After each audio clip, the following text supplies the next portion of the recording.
time for another short video update. And last week we were sick, so we didn't make a video update. You didn't want to see us last week. We still managed to get all of our online ministry stuff in. Sunday night worship, and Wednesday night prayer meeting, Thursday night youth meeting, Friday morning men's Bible study, and Saturday evening ladies Bible study. So we managed to push through. It's a lot easier when you can stay in your bedroom, or for you in the little office that we fixed up, and just load up on NyQuil or something and make it through a 1.5 hour meeting. Yeah. So we had our regular meetings last week, all of that normal stuff going on, and we have. Go ahead. We did some grocery deliveries as well for some of our families. After we got well. After we got well, yes. We don't want people getting sick from us. So we got over it, and then one night, and then the next day, did a lot of grocery deliveries to refugees that are just running low on groceries. What else did we have? There was something else that we did. Well, we got our Christmas tree and all of our Christmas decorations down, and so that's finally done. That's an accomplishment. February 1st. Yes.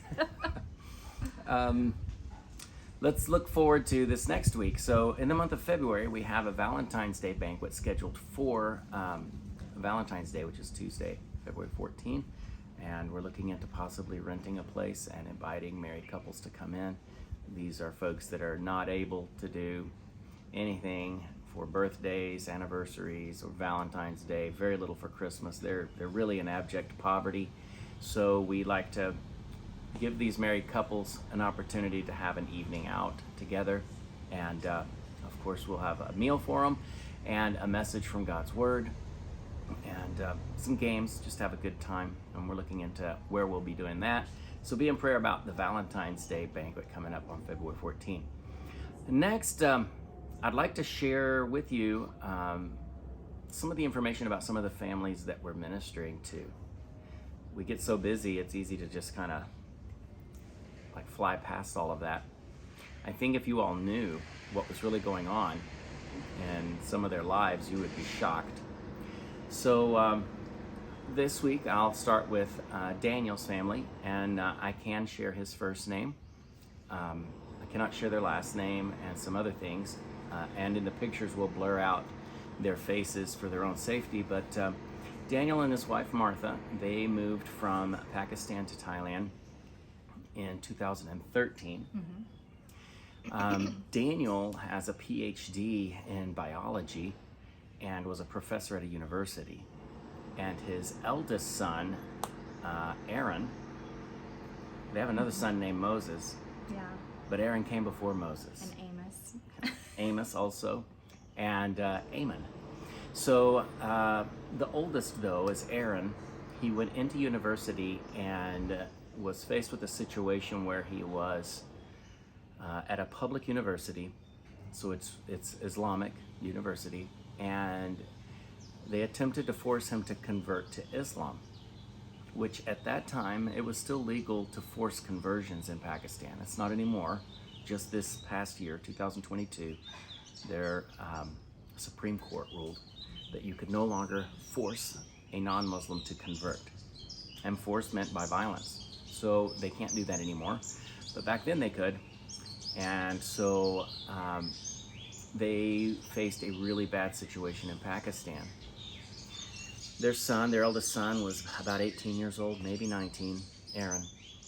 And Daniel did what he thought was best for his family. He got his wife and 4 boys, got some tickets, and flew to Bangkok, Thailand, went to the United Nations and applied for asylum.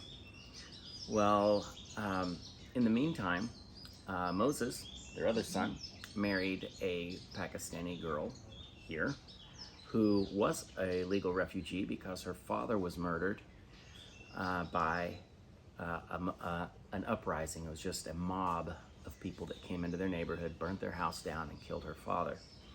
So her and her family got here. Well, because she was a refugee, late last year, Moses got to move to Australia.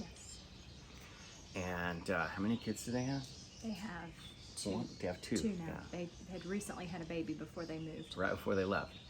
So they made it to Australia, and also in the meantime, their oldest son here married a Thai lady. And He was given refugee status, but his mom and dad and his other 2 brothers were not. So his dad is stuck here, unable to go back to Pakistan because of the way that he left Pakistan and the situation that was going on there. He's not been given refugee status, so he's having a difficult time making his way to a third country. He's got 1 son in Australia. He has another son that is probably going to get a process into Canada, and that's what he's trying to do. In the meantime, Martha got cancer and is not able to get the treatments that she needs because of finances. And Daniel found a job working inside the Pakistani embassy because he knew a guy. So I know it seems crazy that he's being persecuted and then he has a job at an embassy by the same country, but usually the persecution is not formal persecution.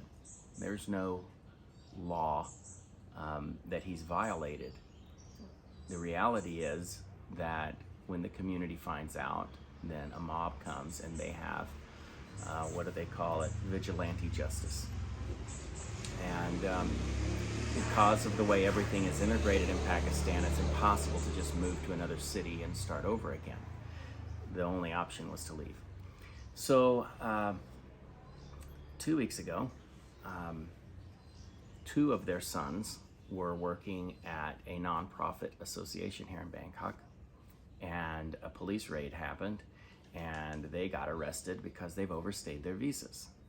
Their visas were only good for 60 days. After that, they can't get extensions, and they can't go back to Pakistan, and they can't go to another country. So they're just stuck here, laying low, trying to survive.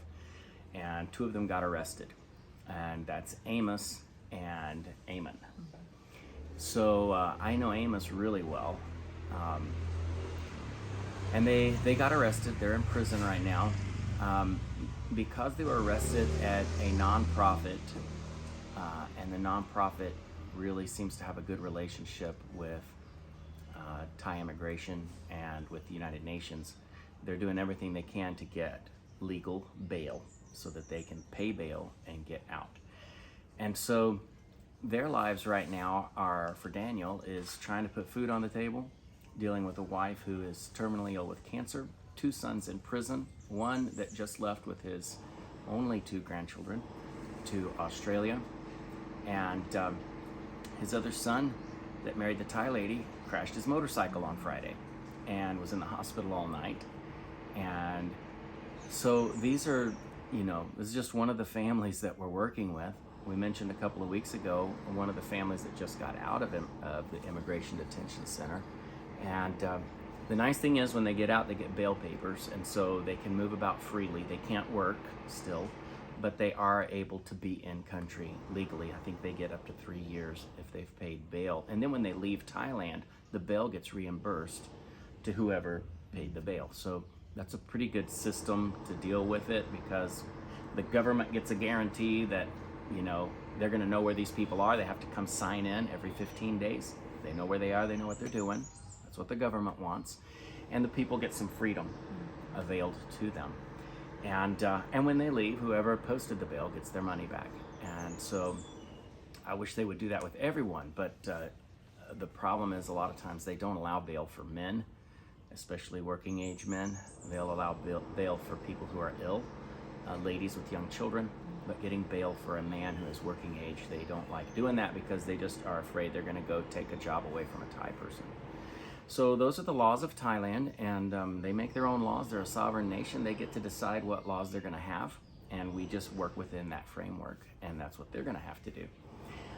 So what do we want you to pray about? Well, pray for Martha's cancer. She's got a bad knee too. She needs a knee replacement, and she's got cancer. Pray for Daniel as he's trying to navigate and lead his family through all of this. Pray for Moses, who made it on down to Australia. He's dealing with a new culture. His English was okay. He was in the Immigration Detention Center in the southern part of Thailand, 12-hour drive from here. And I went and visited him on 3 separate occasions, drove all night. And, most of what we're doing in ministry is nothing that any kind of training would prepare you for. And so I'm not being critical of training. I'm just saying nothing would prepare you for this. So be in prayer for us as we're ministering to these folks. All that they ask is that you pray for them. And I think that's a reasonable expectation. I'll probably be sharing a story every week or so about different families in our ministry to give you a better idea of what we're working with and what it is that we're doing. And we have some plans moving forward of some ways that we can help ease the suffering of these ethnic Christians who come into Thailand without Christ but having been persecuted, and then are trying to figure out what to do with their lives and literally how to survive. And how God is using that to reach lost people. Just today, this morning, in the last hour, I've received probably 20 pictures from one of the men that we worked with who went back to Pakistan and is now starting a new ministry in another village. And he just sent me these pictures just, all of a sudden. And he said, hey brother, we started a new outreach and we've got several people that have believed, they've converted. And it's exciting, what God's doing in Pakistan through this ministry that's based here in Thailand. We're able to reach them in a safe place, relatively, much safer than Pakistan. And then whether they go to Australia or Canada or Hungary or wherever they go, that's where most of them are going, they're still reaching people where they go to. And a lot of them are able to return to Pakistan because the threat settles down.